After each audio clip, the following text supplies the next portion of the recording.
Frumoși mei Capricorn, ce faceți, dragilor? Bine ați venit la etalarea pentru luna martie. Etalare generală, bineînțeles, țineți cont de acest aspect, valabilă pentru toți cei care aveți soare, luna, ascendent sau Venus în Capricorn. Și hai să vedem, facem crucea celtică, da? Și vom scoate o carte în plus pentru o provocare, alta pentru o surpriză și concluzia, bineînțeles. Concluzia lunii martie. Hai să vedem provocarea, surpriza și concluzia. Energia ta, 8 de spade, ok, aici avem un blocaj, poate că unii dintre voi... Atenție că 8-ul de spade, da, se spune că este un blocaj, însă poate fi și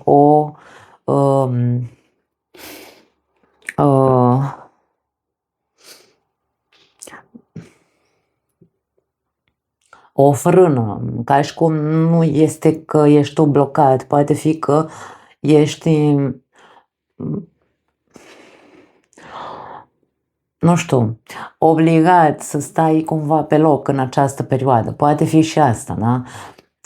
Este energia ta, însă pot fi niște limite, niște limitări din exterior pe care tu nu,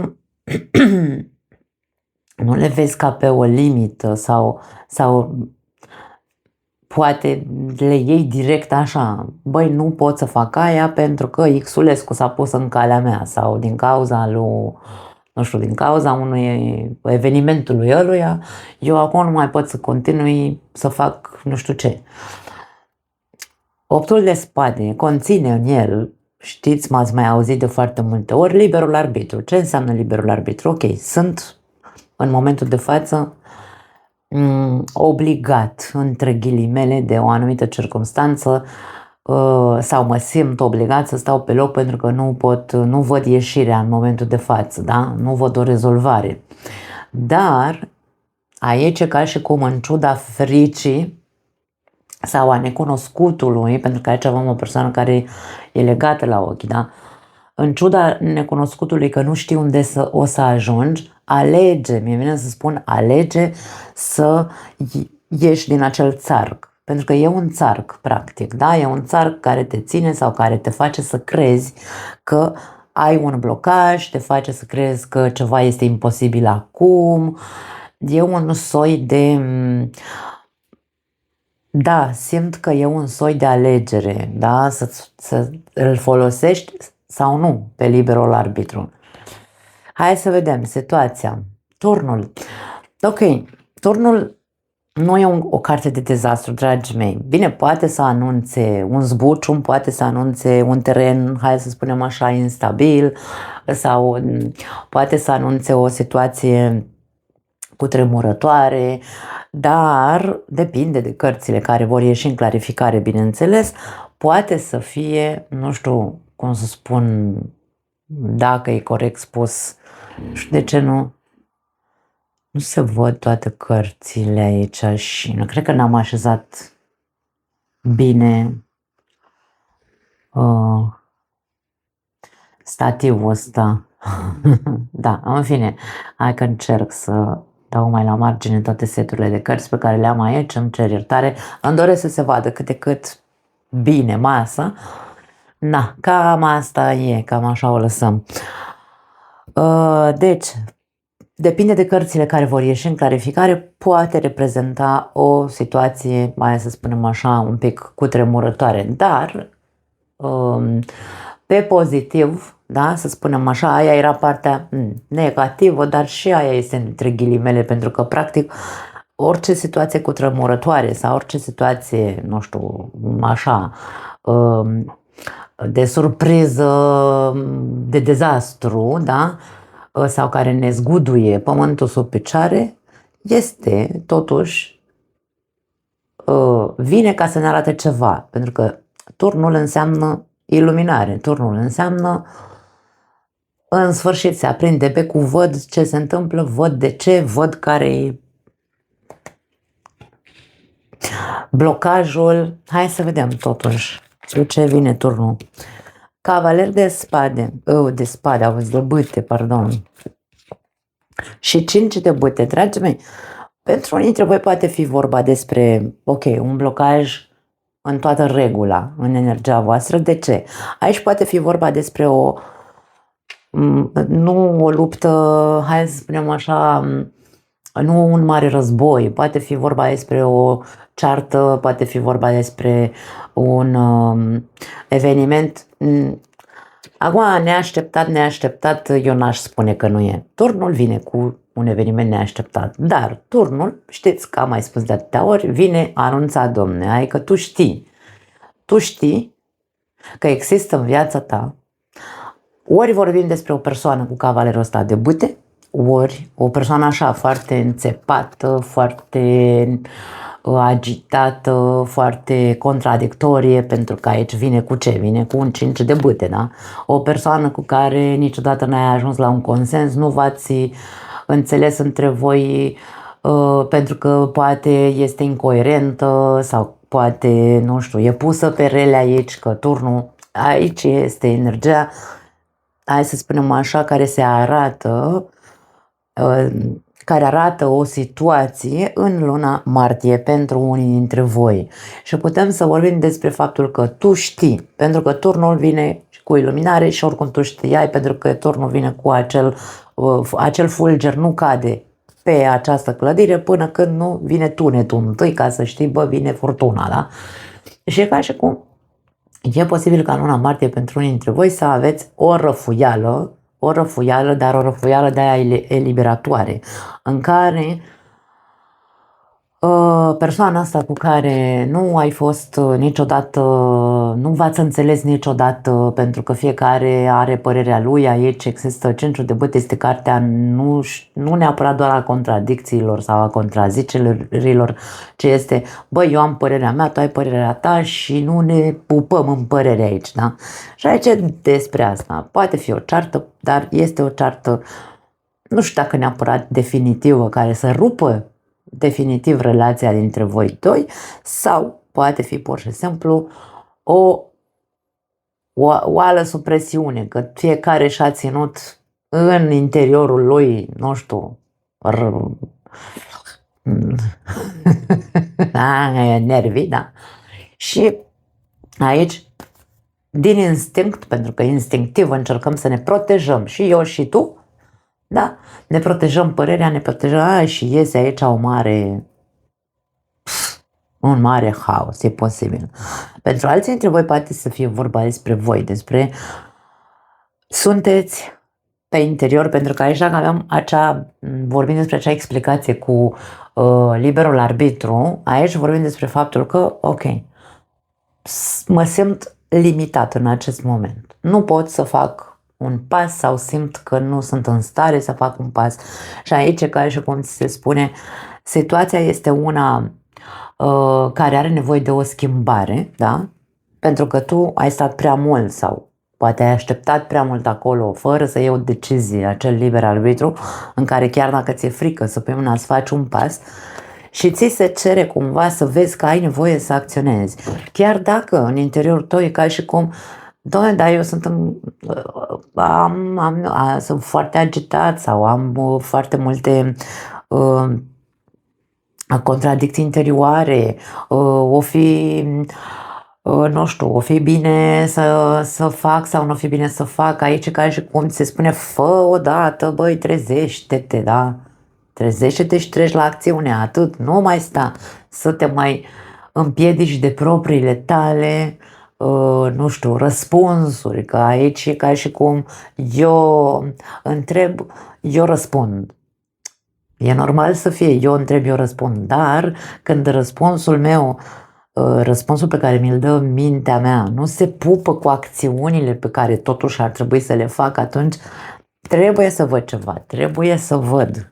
Că până nu trec la acțiune, oricum nu pot să rezolv nimic. Nu voi rezolva niciun conflict interior, nu voi rezolva niciun conflict exterior, niciun fel de încurcătură, problemă pe care o am, dacă stau aici legat la ochi fără să fac un pas, da? Măcar un pas de intenție, cumva. În mintea ta, 5 de monede, dragii mei, este 5 de monede, cartea fricii. Frica de sărăcie, frica de pierdere. Pierdere ce înseamnă? Mi-e frică că o să pierd tot prin acțiunile mele. Dacă provoc mai mult conflict sau mai mult instabilitate decât să provoc ceva serios, da? Ca și cum rezultatele acțiunilor mele e posibil să nu fie. De-aia am atât de multe contradicții. Și zace foarte multă frică. 5 de monede e frica de sărăcie, e frica de pierdere, e frica de singurătate, frica de abandon, ca și cum o să rămân singur pe lume, nimeni nu mă vrea, nu? Și uite cum încerc să păstrez ceva, o formă de confort,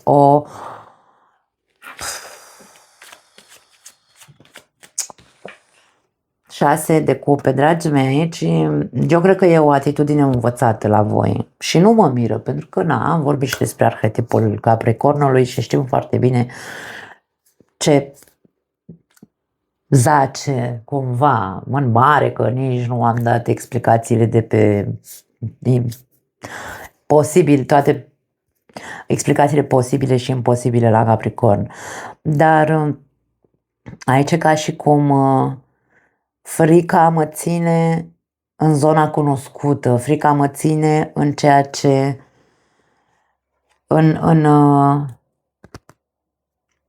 nu protecție, cum era, nu găsesc cuvântul acum, în a fi foarte precaut. Aici e foarte multă precauție, în afară de zona de confort, în afară de, hai să zicem, mă agăț de ceea ce eu cunosc. Și ce cunosc cel mai bine? Precauția. Capricornul e foarte precaut, mai ales aici frica de eșec. Am și zis, de fapt, se leagă tot ceea ce am zis cu ceea ce văd aici. Dragii mei,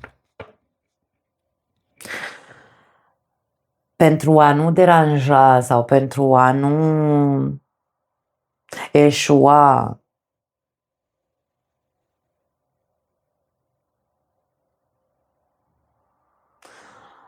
de foarte multe ori ajungem să nu trăim absolut nimic în această viață. Precauția este bună până când nu este dusă la extremă, da?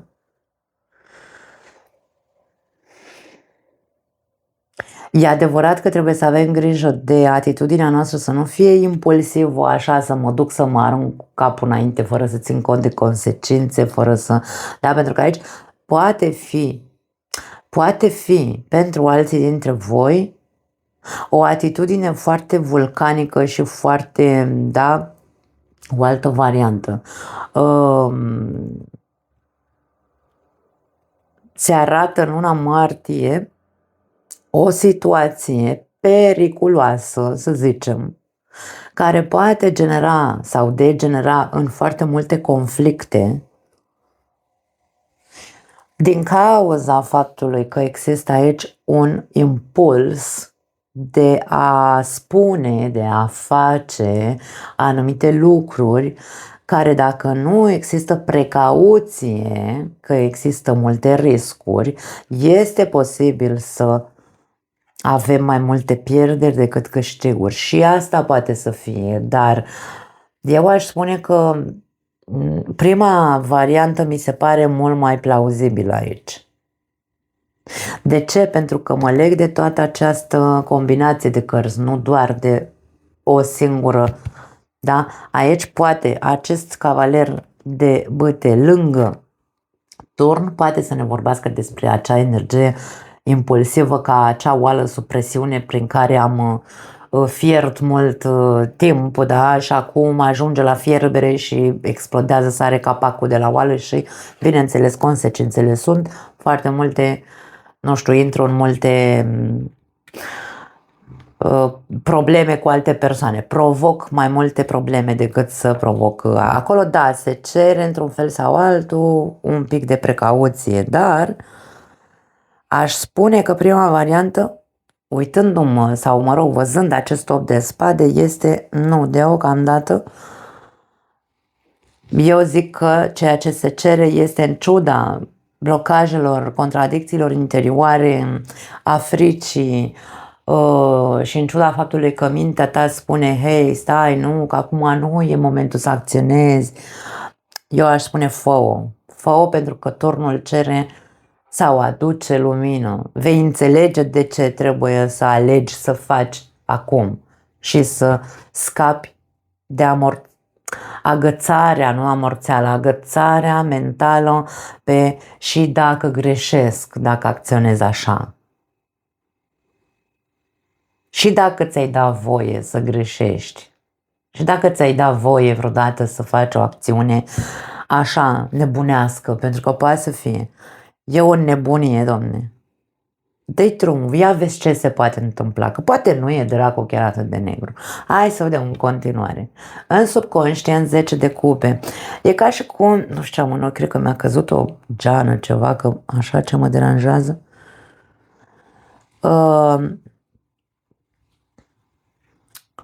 Hai să zicem că în subconștientul tău, tu într-adevăr aici, ceea ce vrei să faci sau ceea ce îți dorești este, mie vine să spune, dorința este de mai bine. Dacă tu ai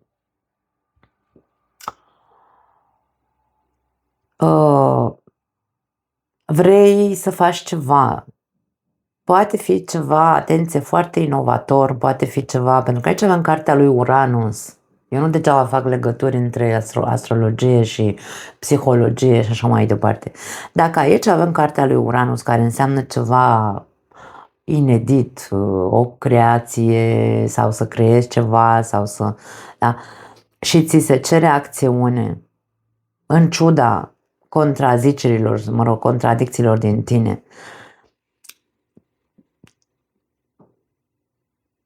Legătura sau a face niște acțiuni are legătură cu ceea ce zace în interiorul tău. Tu, în subconștient, vrei să fie bine aici pentru toată lumea, pentru familie, pentru, nu știu, habar n-am, pentru toată comunitatea ta, nu contează. Da?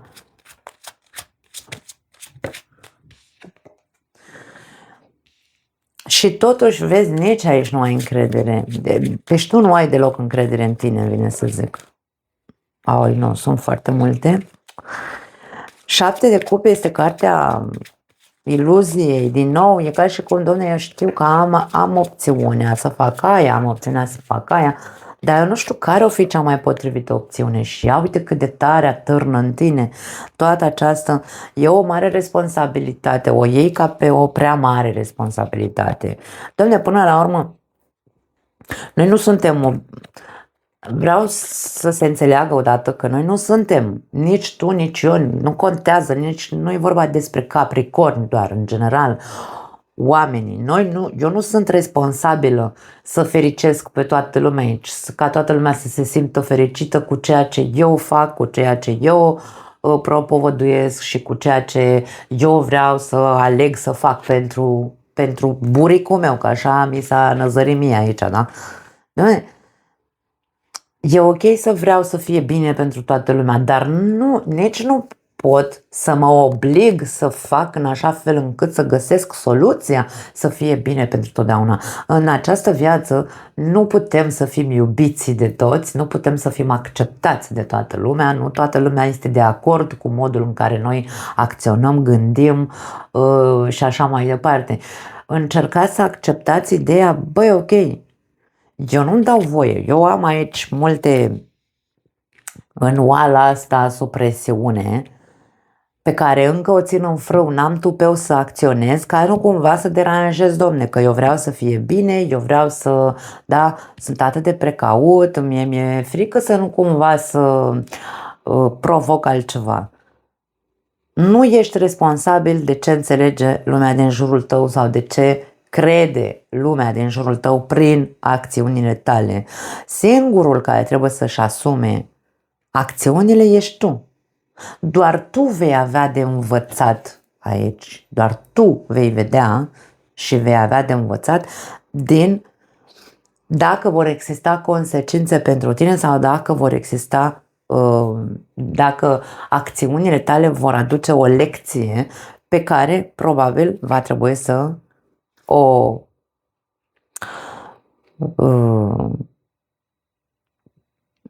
asimilezi. Ideea este că nici nu poți să te ții în frâu la infinit, deci aici totul arată că tu ești cel care te pedepsești, te autopedepsești, nu faci nimic ca nu cumva să fie un eșec, ca nu cumva să deranjeze pe alții. În trecut avem pași de bâte. Hai să spunem că ai încercat marea cu degetul aici, un proiect, poate o relație, nu contează, un nou început, că asul până la urmă, orice as e un nou început. Și nebunul. Parcă erai mai încrezător în trecut, parcă erai mai tupeist, parcă erai mai optimist, parcă erai mai curajos. Aici turnul, dacă e acea senzație de pierdere, că dacă în trecut ai fost mai tupeist, mai curajos, mai, nu știu, mai așa, și poate că ai îndrăznit să intri într-o relație sau ai îndrăznit să intri într-o afacere sau ai luat-o pe o nouă cale, da? E ca și cum aici, ce mi-a trebuit? M-am băgat unde nu trebuia, da? Ce mi-a trebuit? Și acum mă simt într-o frică din aia, s-a declanșat frica în mine și ca și cum îmi promit că o să am mai multă grijă, o să fiu mult mai precaut, pentru că uite ce am făcut în trecut, da? Acțiunile mele au dus la mai multe dezastre, da? Și ca și cum m-am dat eu aici cel mai tare din parcare, dar ia uite cât am mai agitația, da? Am provocat. Dar eu insist, atâta timp cât acțiunile tale au legătură cu vreau să fiu fericit. Dacă în trecut am avut tupeu să ies la agățat, la cucerit sau nu știu, da? Dar n-a funcționat, nu e pentru că, vezi, Doamne, poate că eu nu am fost precaut, poate nu am ales. Atenție, pentru că aici avem un cuceritor. Poate că aici este vorba despre faptul că te-ai băgat unde nu, chiar că te-ai băgat unde nu-ți fierbea oala. Sau te-ai băgat, pentru că aici, dacă e vorba despre o familie, eu ce știu să zic, era deja să vorbesc în spaniolă, iar dacă unde te-ai băgat era ocupat, te-ai băgat unde nu-ți fierbea oala, aia da, e momentul să vezi că, băi, acțiunile tale normal că au consecințe. Dar asta nu înseamnă că, vezi, Doamne, ai eșuat, înseamnă că nu te-a dus puțin așa capul să nu te bagi unde nu trebuia. Sau ai visat tu că ai vers pe pereți că o să-și lase persoana respectivă familia ca să fie cu tine, da? Aici hai să încercăm să vedem realitatea care este ea, pentru că până la urmă Capricornul e semnul realismului și a maturității. Cuceritorul ăsta care a încercat să cucerească ceva și aici cu tupeu, a avut tupeu, acum se desumflă. Se desumflă pentru că vede că probabil ar trebui îmi vine să spun că ar trebui să vezi anumite lucruri la tine și până unde poți să-ți întinzi plapuma, până unde poți să acționezi. Și mai ales mai e o altă chestie, pentru că aici avem acest cavaler este tupeist în sensul că e cam complicat așa cu, nu știu dacă cu respectul neapărat, da? Ăsta e ăla care are cei în gușă și în căpușă, ăsta se duce și vine și te ia de gât așa, știi? Și zice, vrei să fii gagica mea sau îmi place de tine, hai să ne-o tragem. Sau aici, atenție, când vrei să abordezi o persoană cu care chipurile că tu îți dorești aici o relație sănătoasă sau, mă rog, pe termen lung, ce-ar fi să îți revizuiești un pic cam cum este modul în care tu cucerești pe cineva sau care este modul în care tu intri în acest dans de seducție, să zicem, dacă nu neapărat vorbim doar despre bărbați, da?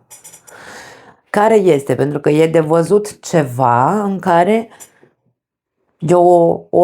eu ca femeie, da? Mă dau exemplu.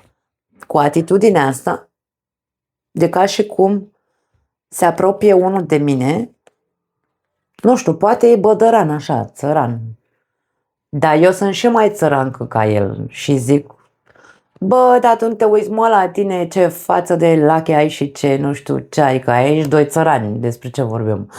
Hai să încercăm să ne vedem atitudinea. Bă, poate vine un țăran, dar asta nu înseamnă, frate, că s-a terminat lumea, asta nu înseamnă că, vezi, Doamne, eu o să mor singură. Nu, n-am dat peste cine n-a apărut în calea mea, cine trebuia, dar asta nu înseamnă că trebuie să rămân și eu în același mod de țăran, da, activ, în activitate de țărancă, în care să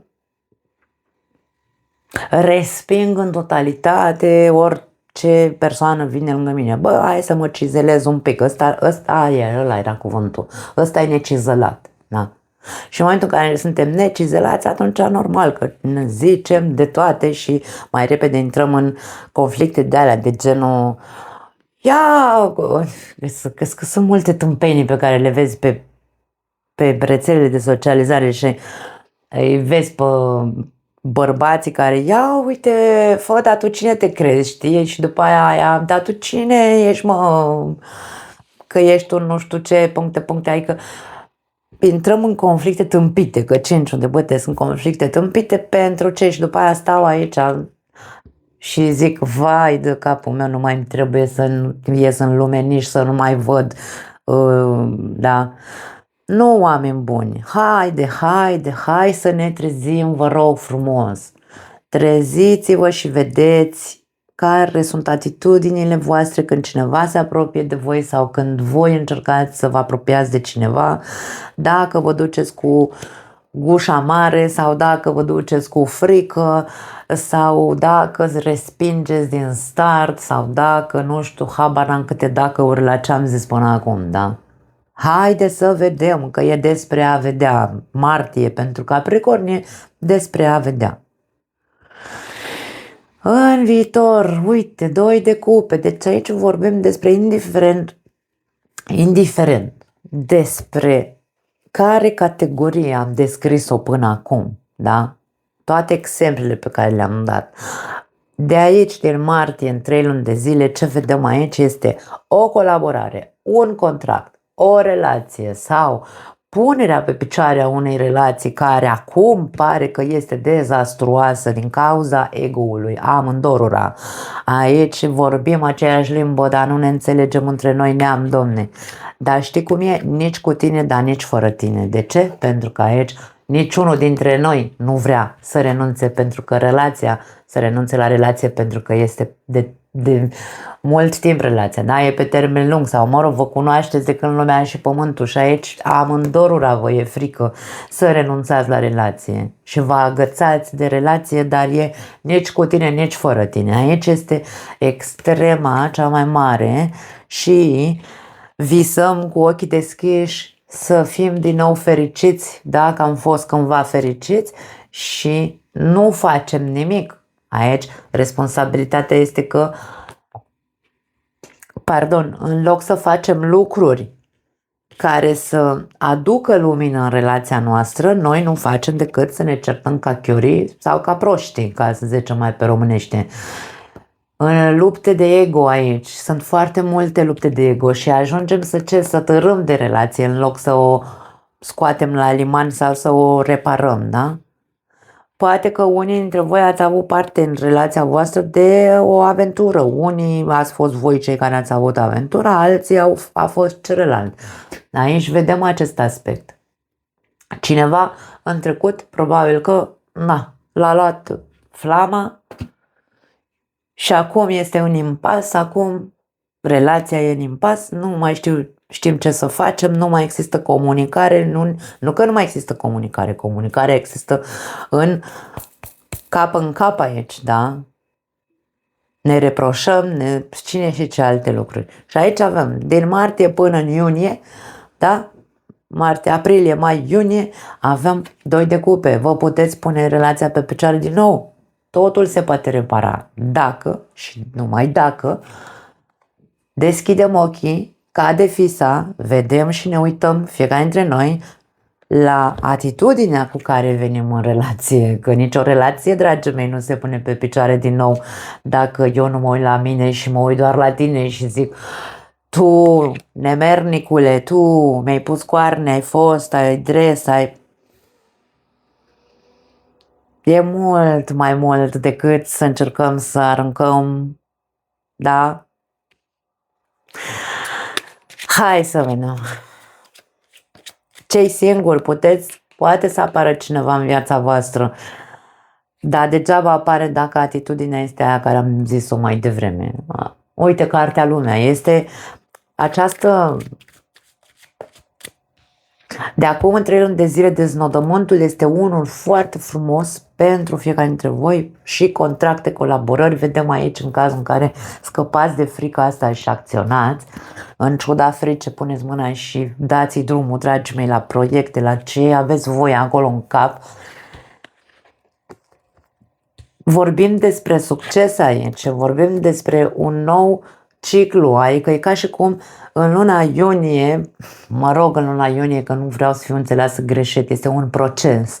De acum și până în iunie este un proces de a ajunge într-un fel sau altul până la final, de a recuceri, de a ne repune relația pe picioare, de a începe o nouă relație pentru cei singuri, dar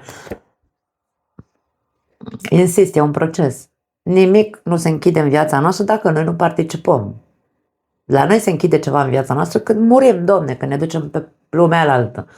Cât suntem în viață, noi trebuie să ne băgăm odată mințile în cap că avem de muncit, nu avem de stat cu mâinile în sân și doar dat cap în cap și intrat în conflicte. Aici e vorba despre a fi odată pentru totdeauna deschis. Deschide-te către iubire. Închide, Doamne, iartă-mă, ușa trecutului ăluia pe care l-ai avut. Observă-te, ce să zic, și pune mâna și ieși în lume. Pentru că aici vedem, poate fi vorba despre cineva de la distanță, nu neapărat că e vorba despre cineva de pe lângă tine, poate fi o persoană străină inclusiv sau să vă cunoașteți pe rețele de socializare, poate fi vorba despre orice. Colaborări, contracte, în cazul în care vorbim despre acest aspect de bani și așa mai departe. Din nou pot fi colaborări la distanță, pot fi colaborări online, pot fi colaborări care să aibă de văzut cu comunicarea cu, hai să spunem, cu parteneriatele sau cu relațiile, poate fi vorba despre orice, din nou și aici, da? Vin oferte de colaborare, probabil din foarte multe locuri. Cartea Lumea e din lume, de pe peste tot, da? Provocarea, 9 de cupe, provocarea este să te valorezi un pic mai mult. Să lucrezi la autostima ta. Și din nou, distanțe, comunicare, poate că ar trebui să înveți să și comunici. Pentru că a vorbi nu înseamnă a comunica. Comunicarea înseamnă a asculta, nu a auzi cuvinte. Dragii mei, sunt foarte multe diferențe de percepție a unui cuvânt, da? Pentru că foarte multă lume zice, nu, că noi comunicăm. Eu am auzit personal, da? Am auzit și am văzut cu ochii mei. Că zice, nu, că noi vorbim, noi comunicăm, noi, nu știu. Dacă înveți care este dinamica comunicării dintre cele două persoane, zici, făi de capul meu, e aici că comunică, frate, ia uite. Da? Deci aici e vorba despre, ok, a comunica înseamnă a avea o conversație cu cineva de lângă tine care implică ascultarea, nu ascultarea de cuvinte, ci auzirea cuvintelor și tăcutul, ca să poți să procesezi ce-ți spune persoana aia, să înțelegi ce vrea să spună, pentru că dacă nu intrăm aici în conflicte, eu înțeleg turcește, Domne, tu îmi zici pe românește, dar eu înțeleg turcește, nu comunicăm. Doar auzim vorbe pe care le folosim ca să ne apărăm. Și atunci, când ascult, tac, și celălalt trebuie să tacă când vorbesc eu ca să înțeleagă ce îi transmit. Aia e comunicare sănătoasă, cel puțin, da? Între două persoane care captează mesajul, mă, omule. Și aici, provocarea este să, hai să spunem așa, pentru că 9 de cupe este cartea autostimei și este cartea dorințelor noastre, ești provocat să vorbești despre ceea ce îți dorești și să nu-ți mai consumi atâta energie doar în a încerca să fii. Aici avem foarte multă eleganță. Atât 9 de cupe cât și 9 de monede ne arată o persoană independentă, cu o bună autostimă, care și-a creat o imagine probabil, da, și aici implică foarte multă eleganță. Și ca și cum, dom'le, dacă tu ai de spus niște lucruri, în cazul în care vorbim despre proiecte aici, cum e cazul meu, da, eu sunt pe punctul, în următoarele zile probabil că voi deschide celălalt canal despre care am tot vorbit. Vorbim despre faptul că, băi, ok, eu vreau să deschid un nou canal unde să vorbesc, că doar asta e meseria mea, să vorbesc, da? Băi, nu-mi bat capul că trebuie să vorbesc așa ca o doamnă elegantă, că nici aici nu-mi bat capul. Eu ce mi-e gușă și încă pușă pentru că cred că este, cum spun, nu cred, așa mie lucrurile și mie îmi place să fiu naturală, nu-mi place să stau să mă prefac și vai, dragii mei, să vedeți că aici, da, conflictul ăsta nu e al vostru, conflictul ăsta este din, nu, Doamne, e al tău, că n-ai nicio treabă, da? Deci aici, ce ți-e gușă și în căpușă, tu spune, însă, bineînțeles, că trebuie să știm ceva diplomație, că doar nu o să ne apucăm să vorbim ca să intrăm în conflicte. Este o chestie de responsabilitate și de asumare și de... dar aici provocarea pentru voi este, domne, dă-ți voie ca dorințele alea, da, care le ai, să iasă din tine într-un fel sau altul, expune-le undeva. Aici vorbim despre acea comunicare online. De ce? Poate ți-e frică, ai un proiect, da, pe care tu vrei să-l pui pe o rețea de socializare, pe YouTube, habar n-am. De ce te reții? Că aici avem blocajul al tău. Că nu o să-i convine lui mama și lui tata că te vede pe... Bine, acum depinde și ce vrei să faci. Eu nu vreau să intru mai adânc, că nu are sens. Ideea este asta. Pe partea cealaltă învață să, da, ești provocat. Că dacă ești provocat la autostimă, dacă ți se dă la temelie atenție, că aici ți se dă la temelie într-un fel sau altul pentru unii dintre voi, sper să nu fie pentru mulți, dar dacă vi se dă la temelie pentru că voi sunteți niște persoane care așa invadează teritorii, care sunt așa mai, că am zis că ăsta e mai bădăran, da? Dacă ți se dă la temelie, nu-ți rămâne altceva decât să pui mâna, da, autostima se duce la vale sau nu, că depinde. Dacă aici e vorba de bădărănie, bădăranul nu înțelege unde bate lumea. Ideea e alta, că trebuie să înveți într-un fel sau altul, caută informații, Doamne, care să te ajute să fii mai fin, mai elegant, mai, nu știu, să fii și tu mai cizelat până la urmă, da? Pentru că aici dacă totul este respingere și refuz din partea celorlalți, înseamnă că e ceva ce tu nu vezi la tine. Astea sunt semnalele care viața sau, mă rog, lumea din jurul nostru încearcă să ne facă atenți la ceva care are legătură cu noi. Surpriza, din nou 5 de bâte se repetă. Dragii mei, eu ce să zic aici? Da. 7 de spade și 6 de monede. Aici nu există sinceritate, pentru că 7 de spade este cartea mincinosului sau cartea irresponsabilului, da? Pentru că aici avem o persoană care fură pe ascuns, cumva, între ghilimele fură, eu nu zic că voi furați, Doamne ferește. Aici vorba despre își face planul să meargă mișelește și să fure săbile alea, da? Și aici e vorba despre acea mască falsitate și aici este corectitudinea sau, hai să spunem, adevărul, da? Și aici este ok. Surpriza este că conflictele care le tot ai au sau par că vin din faptul că tu te minți singur, nu ești corect cu tine, nu ești corect cu ceilalți, nu împarți, Doamne, dreptatea într-un mod corect, adică, nu, Doamne, aici tot pe-a mea o țin, e ca și cum ți se tot arată cum o ții pe ta. Și când o ținem pe a noastră, întotdeauna ni se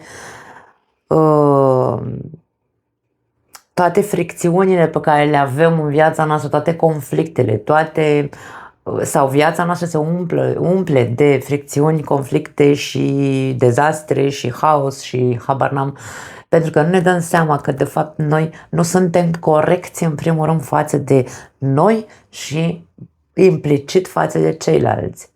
Pentru că dacă ni se arată numai conflicte, e clar că, băi, chiar pe bune, toată lumea este tâmpită și eu sunt singurul care sunt sănătos la cap. Adică ar trebui să ne întrebăm niște lucruri un pic mai profunde, da? Pentru că n-are cum o persoană care este, hai să o numim corectă și flexibilă, da? Pentru că aici avem un echilibru, da?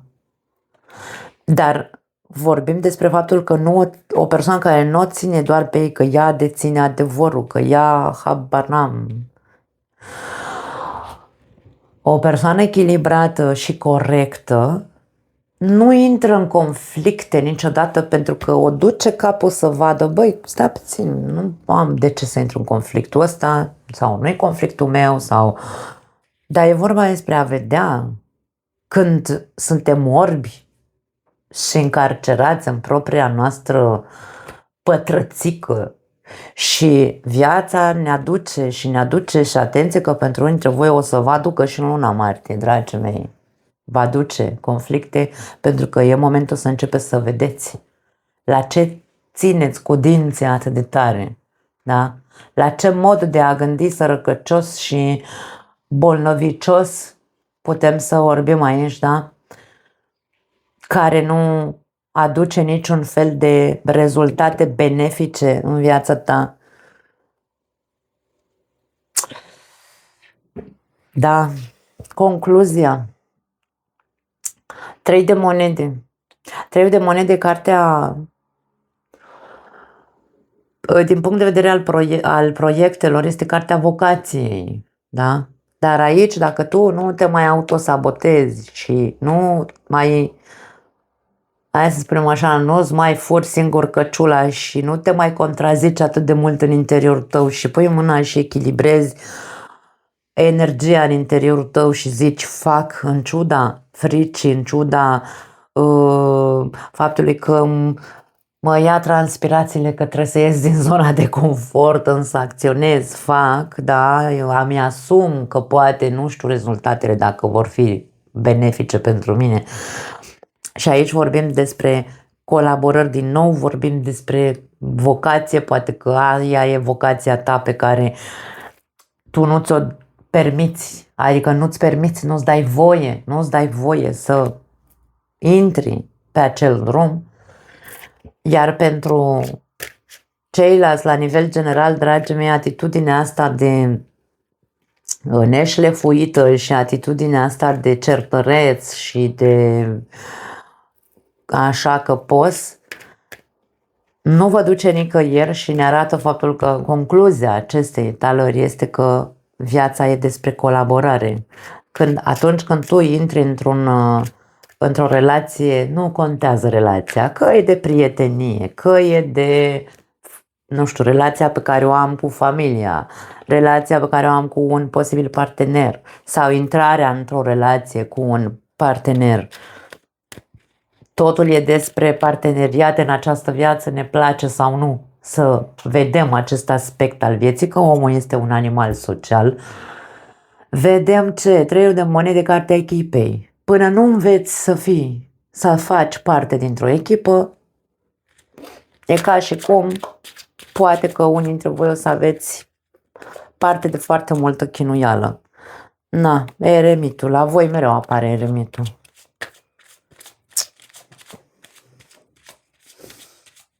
Eremitul este introspecție interioară, dragii mei.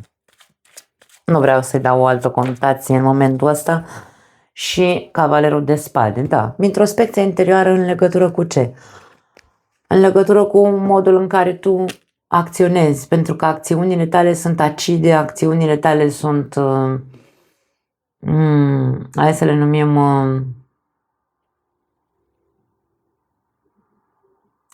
îmi vine să zic atacante. Da, nu știu, sări la jugulară tu, așa, te duci direct la jugulară. Ideea este că dacă tu trebuie să înveți, colaborarea cu adevărat. Trebuie să înveți când trebuie să zici sau să pui punctul pe i sau să ataci sau să... avem nevoie să ne exprimăm toate emoțiile, dragii mei. Nu putem să ținem furia în noi. Însă, într-un mod înțelept, aici e despre înțelepciune. Învață să folosești acțiunea cu înțelepciune. Învață să-ți autoeduci, că de-aia vorbim despre introspecție, să te autoeduci într-atât încât atunci când ai de pus punctul pe i sau de spus ceva, să nu o faci sărind la jugulară, ci să o faci într-un mod matur, pentru că avem maturitate în eremit.